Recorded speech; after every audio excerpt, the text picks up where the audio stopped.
ሰበር ዜና ጥር 14 2018 ጤናና ፍቅር ይስጥልኝ አድማጭ ተመልካቾች እንደምናረፈዳችሁ የሰዓቱን አበይትና ሰበር ዜናዎች ይዤ ቀርብ ያለው። በቅድሚያም አርዕስተ ዜናዎቹን በማስቀደም ጀምራለሁ። የአማራ ፋኖ ብሔራዊ ንቅናቄ ወታደራዊ አዛዥ ጀነራል ተፈራ ማሞ አዲስ አበባ ላይ የፋኖ ጦር እናሰማራለን ሲሉ ተናገሩ። ጀነራሉ አንድነቱ እስኪመጣ ድረስ የክልል ባለስልጣናትና የወረዳ ባለስልጣናት ነበሩ ኢላማዎቻችን። አሁን በአዲስ አበባ ያሉ ጠቅላይ ሚኒስትሩን ጨምሮ ሚኒስትሮቻቸው በራዳራችን ውስጥ ገብተዋል ብለዋል። ጀነራሉ በአዲስ አበባ የመንግስት ባለስልጣናትን የሚገድሉ ሴሎች እናሰማራለን፣ ጦርነቱንም ከአማራ ክልል እናወጣዋለን ብለዋል። ዝርዝር ይዘንበታል። በሌላ በኩል በአማራ ክልል የሚደረጉ ውጊያዎች ሲቀጥሉ በወሎ በዙ 23 የታጀበው የአገዛዙ ጦር በምሬ ወዳጁ ልጆች አይቀጡ ቅጣት ተቀጥቷል። በጎጃም ደብረ ማርቆስ የአገዛዙ አድማ ብተናና የመከላከያ ሰራዊት እርስ በራሳቸው ከባድ ውጊያ እያደረጉ ነው። አመራሮች ጭምር በእርስ በርስ ውጊያው ተገድለዋል ተብሏል። ዝርዝር ይዘንበታል። ወዲህ ደግሞ አፋብን የመጀመሪያውን ስብሰባ ያደረገ ሲሆን በእስክንድር ስልጣን መልቀቅ ዙሪያም ውሳኔ አሳልፏል። እስክንድር ነጋም ይቅርታ ጠይቋል። ዝርዝር ይዘንበታል። በሌላ በኩል ዘሆርን ኢኮኖሚ የተሰኘ ዓለም አቀፍ መጽሔት የኢትዮጵያን ኢኮኖሚ በዚሁ የሚቀጥል ከሆነ በመጪዎቹ 2 ዓመታት በኢትዮጵያ በልቶ ማደር ቅንጦት ሊሆን ይችላል ሲል ተናግሯል። ዝርዝር ይዘንበታል። ሰላም ጤና ይስጥልኝ አድማጭ ተመልካቾች እንደምን ቆያችሁ? ከላይ በአርዕስተ ዜና ያደመጣችሁትን መረጃዎች ወደ እናንተ ላደርስ እዚህ ተገኝቻለሁ። የህዝባዊ ትግሉን የምትደግፉ እንዲሁም ሀገር ወዳድ የሆናችሁ አድማጭ ተመልካቾች ቪዲዮውን ላይክ፣ ቻናሉን ሰብስክራይብ አድርጋችሁ የደውል ምልክቱን ታበሩ ዘንድ እንጠይቃለን።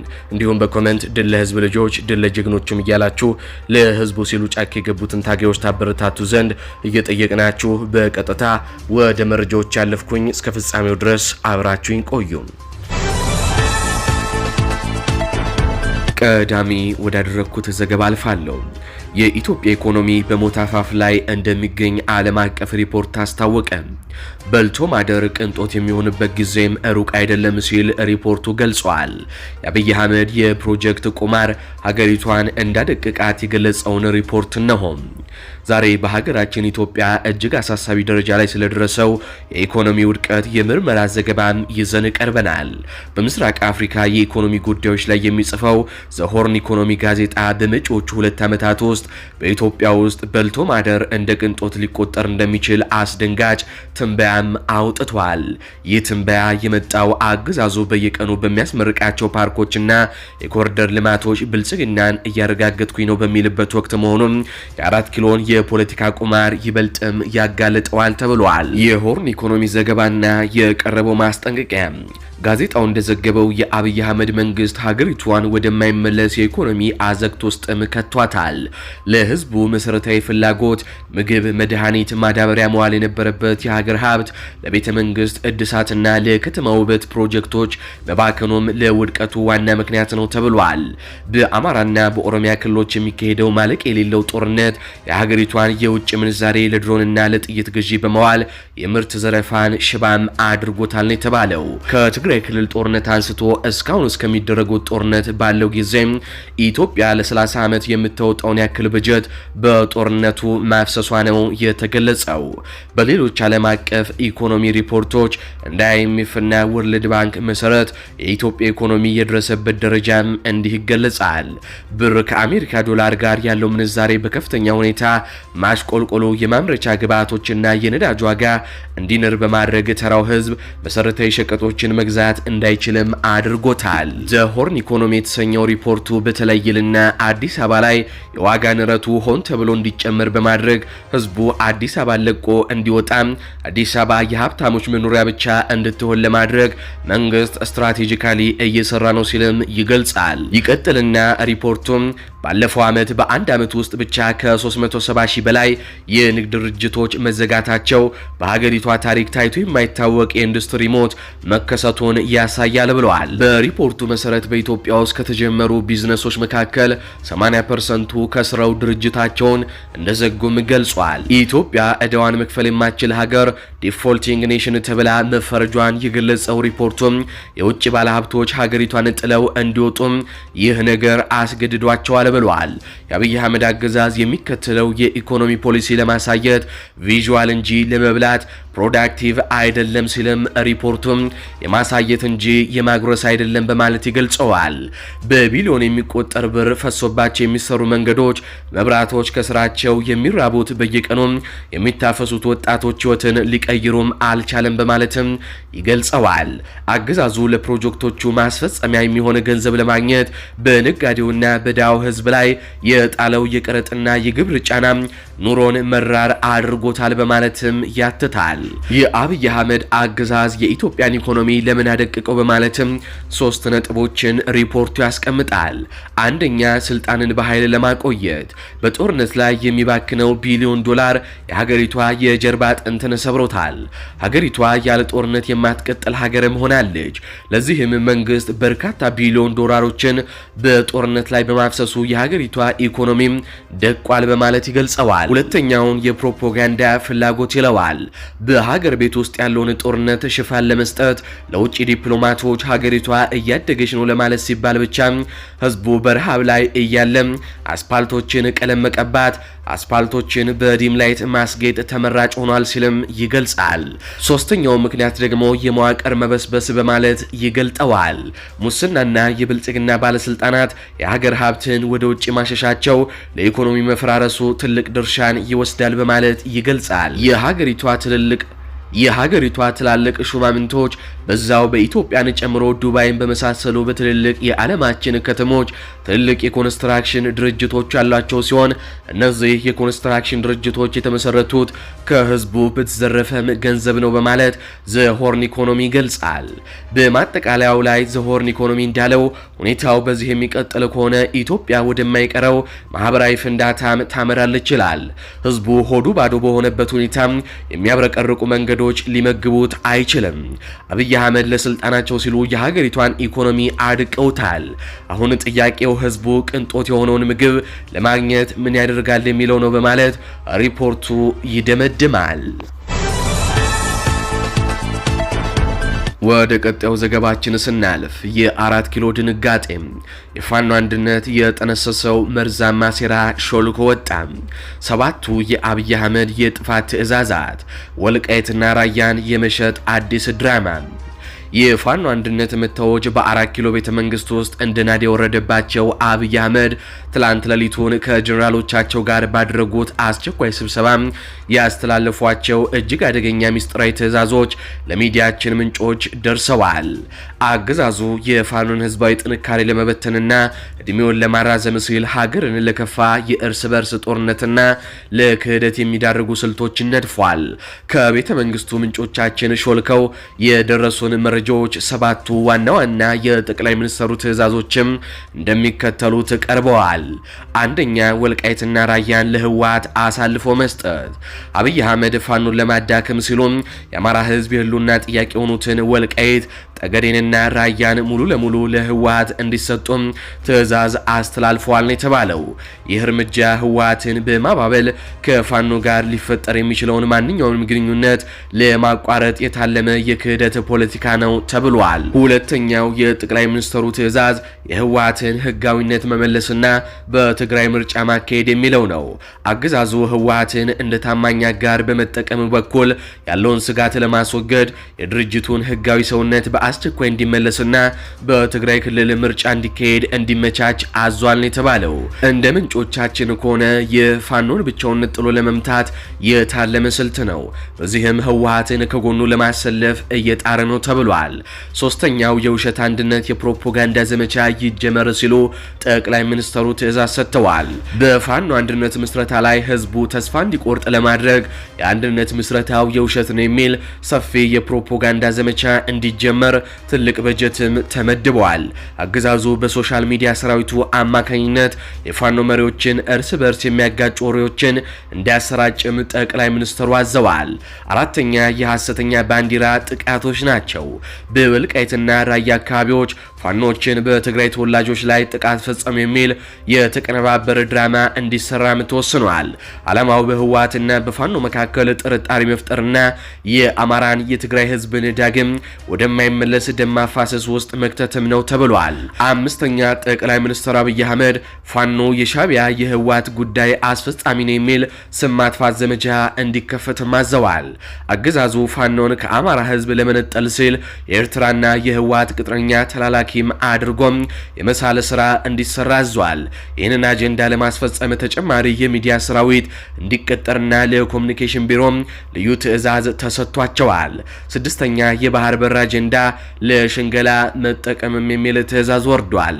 የባህር በር ለማግኘት እየሰራን ነው፣ ፋኖና ህወሓት ግን እንቅፋት እየሆኑ ነው የሚል ትርክት እንዲሰራ አብይ አህመድ አዘዋል። አገዛዙ የራሱን ወታደራዊ ሽንፈት ለመሸፈን ፋኖን እንደ ሀገር ጠላት አድርጎ ለመፈረጅ ይህንን ብሔራዊ ስሜት የሚቀሰቅስ አጀንዳ ሊጠቀም አቅዷል የተባለው። ሰባተኛውና የመጨረሻው የጠቅላይ ሚኒስትሩ ትዕዛዝ የመከላከያው የክብር አባላትና የነጌትነት አዳነ ስምሪት ነው።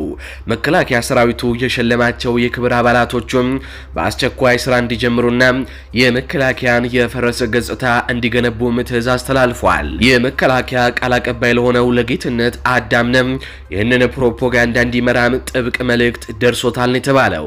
ይህ ሾልኮ የወጣው መረጃ እንደሚያሳየው አብይ አህመድ በመደበኛው ውጊያ ፋኖን ማሸነፍ እንደማይችሉም አረጋግጠዋል። አሁን አብይ አህመድ የያዙት ከፋፍለህ ግዛንና ሀገርን በመሸጥ ስልጣንን ማቆየት የሚለውን አደገኛ መንገድ ነው።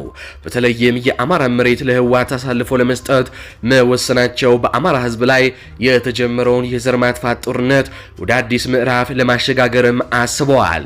የፋኖ አንድነት ለአገዛዙ የሞት ያክል ከብዶታል።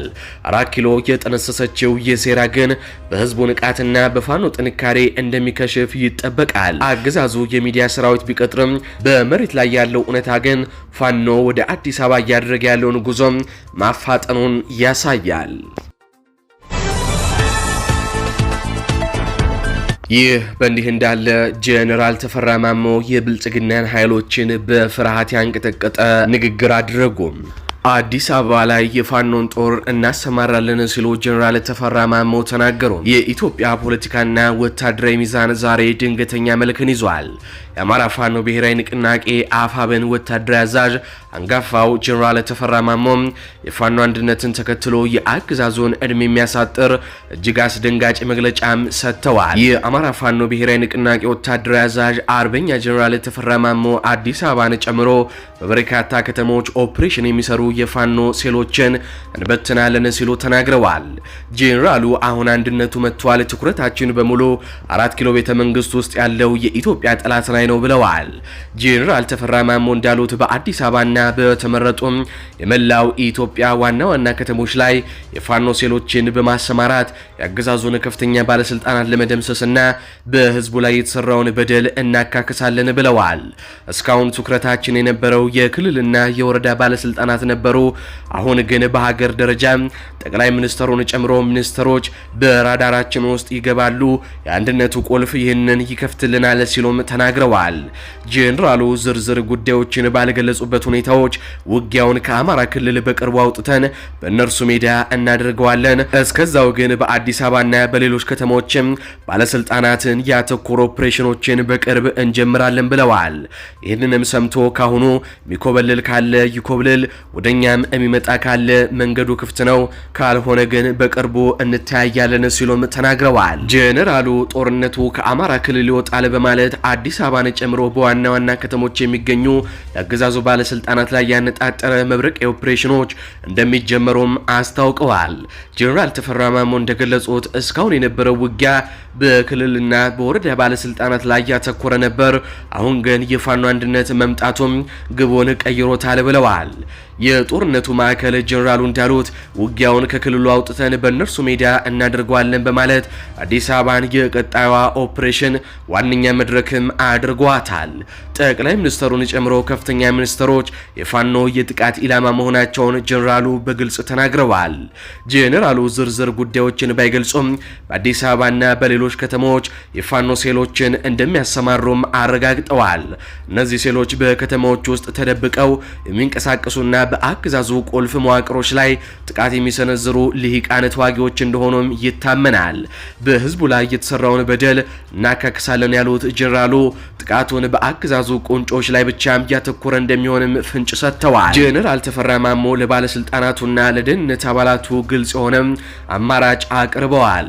ካሁኑ የሚኮበልል ካለ ይኮብልል፣ ወደኛ የሚመጣም ካለ መንገዱ ክፍት ነው በማለት በአገዛዙ መዋቅር ውስጥ ያሉ ሰዎች ውሳኔ እንዲያሳልፉ መክረዋል።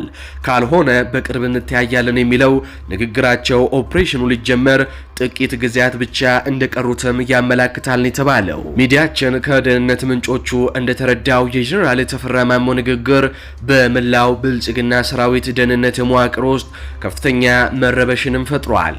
በአዲስ አበባ መግቢያና መውጫ ላይ ከፍተኛ ፍተሻ እንዲበረታም ትዕዛዝ እንደሚወርድ ይጠበቃል። የሚኒስትሮችና የከፍተኛ ባለስልጣናት ጥበቃ ከሁለት ቀን በፊት በሁለት እጥፍ እንዲጨመር መደረጉም የሚታወስ ነው። ጀነራሉ ይህንን ንግግር የተናገሩት የፋኖን አንድነት ተከትሎ በመሆኑ የአገዛዙን ወታደራዊ መሪዎች የስነ ልቦና ጦርነትም ከፍተውባቸዋል።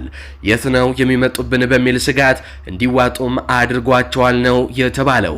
የጀነራል ተፈራ ማሞ የአዲስ አበባ አጀንዳ የፋኖን ትግል ወደ አዲስ ምዕራፍ አሸጋግሮታል። ከአማራ ተራሮች የወጡት የነጻነት ጥይቶች ዛሬ 4 ኪሎ ቤተ መንግስት ደጃፍ ላይ እንደሚደርሱ እየተነገረ ነው። ጀነራሉ እንዳሉት የአንድነት ቁልፎም የአገዛዙን የመጨረሻ በር ለመክፈት ተዘጋጅቷል። ከአማራ ክልል ወደተገኙ የጦር ግንባር መረጃዎች አልፋሉ። ደጀን ክፍለ ጦር እስታይሽ ከተማ ዙሪያ የብልጽግና ኃይል ላይ ሰብአዊ ጉዳት በማድረስ ድል አስመዘገበው። አፋብኃኝ ምስራቅ አማራ ቀጠና ምኒልክ እዝ የደጋው መብረቁ ኮር በደጀን ክፍለ ጦር እስታይሽ ከተማ ዙሪያ በርካታ የብልጽግናን ሰራዊት እምሽክ አድርገውታል። በትላንትናው ዕለት መነሻውን ከጋሸና አድርጎም ሲከተለተል በነበረ የአገዛዙ ሰራዊት ላይ በተደረገ ሽኝት ደማቅ ታሪክ ተሰርቷል የተባለው ደጀን ክፍለ ጦር ጽናት ሻለቃ አደስጌ በተባለች ቦታ ላይ የብርሃኑ ጁላን ሰራዊት ዙሪያ ጥምጥሙን ቅጥቀጣ ውስጥ በማስገባት የአማራ ህዝብ ሊጨፈጭፉ በመጡ የአገዛዙ ሰራዊት ላይ በርካቶቹ ላይ እርምጃ የተወሰደባቸው ሲሆን ከ13 በላይ ከባድ ቁስለኛ ሲደረጉ 11 የብልጽግና ወታደሮች መገደላቸውም ተነግሯል። ምንም እንኳን የብልጽግና ኃይል እንቅስቃሴው ብዙ 23 የታጀበ ቢሆንም ቀሉ ከፋኖ ባሩድ ፈጽሞ ራሱን ሊታደግ ግን አልቻለም።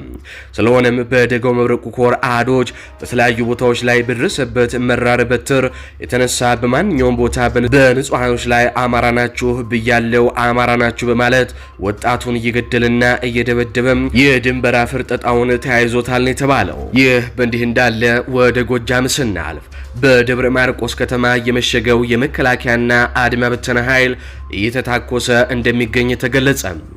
የአገዛዙ ሁለቱ ቡድኖች እርስ በራሳቸው ውጊያ ከፍተዋል። ከሁለቱም ቡድን አመራሮች የተገደሉ በርካታዎች ሲሆኑ በከተማዋ ዙሪያ የእርስ በርስ ውጊያው አሁንም እንደቀጠለ መሆኑን ከቦታው አረጋግጠናል።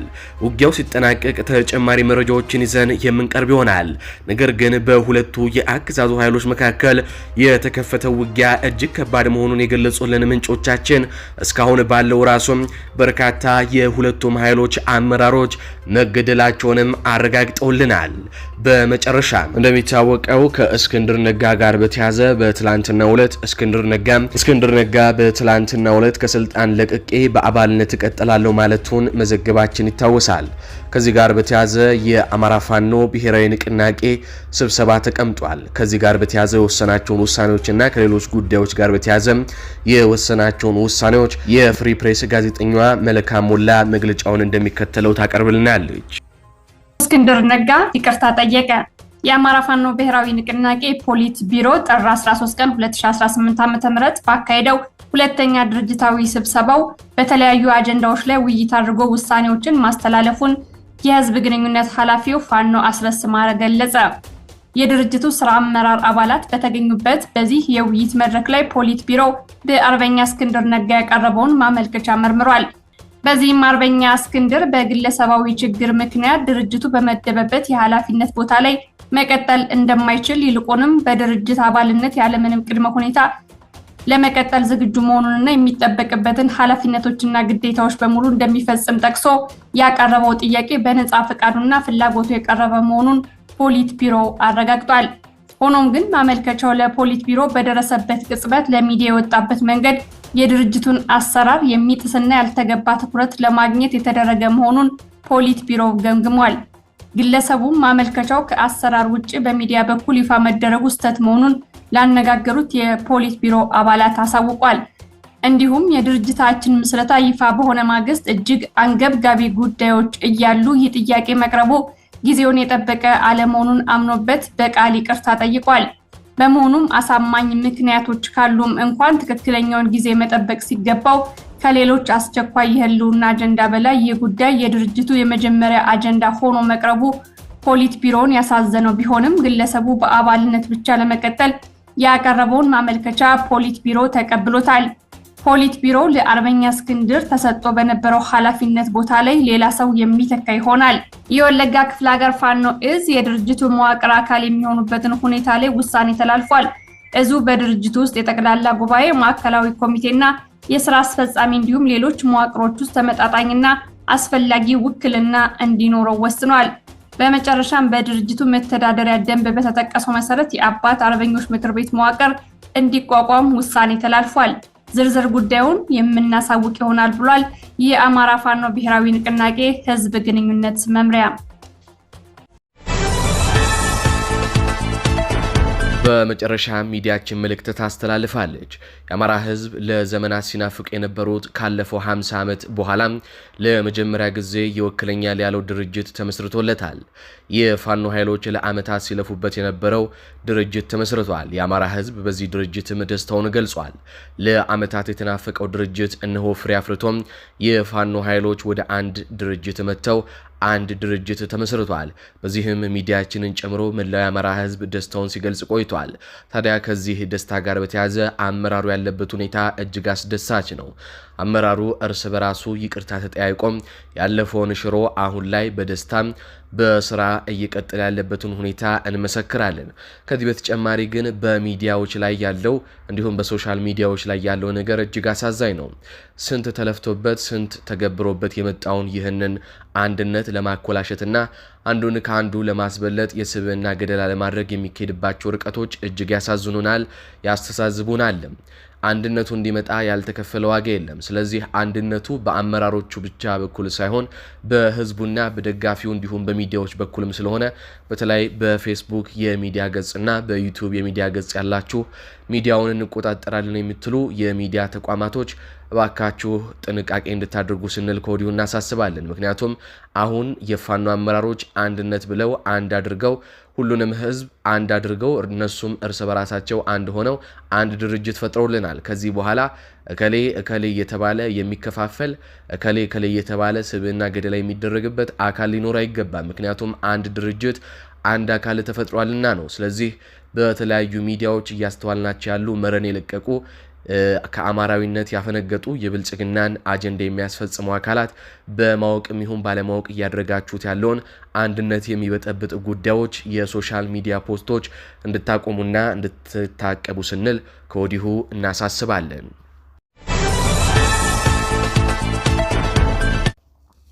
አድማጭ ተመልካቾች ለሰዓቱ ያስኩላችሁ ዘገባዎች እነዚህን ይመስላሉ። በዜናዎቻችን ላይ ያላችሁን ሀሳብ አስተያየት በኮሜንት መስጫ ስር አስፍሩልን። እንዲሁም በዝግጅታችን ክፍል ላይ ያላችሁን ሀሳብ አስተያየት ምን ይጨመር ምን ይቀነስ የሚሉትንም በኮሜንት መስጫ ስር አስፍሩልን። እንዲሁም ቪዲዮውን ላይክ፣ ቻናሉን ሰብስክራይብ በማድረግ አጋርነታችሁንም እንድታሳዩን እንጠይቃለን። እንዲሁም ላልሰሙ እንዲደርስ ሼር በማድረግ ለበርካቶች ተደራሽ ታደርጉን ዘንድም እንጠይቃለን። በቀጣይ በሌሎች ዘገባዎች እስካገኛችሁ ድረስ ቸር ያሰማን።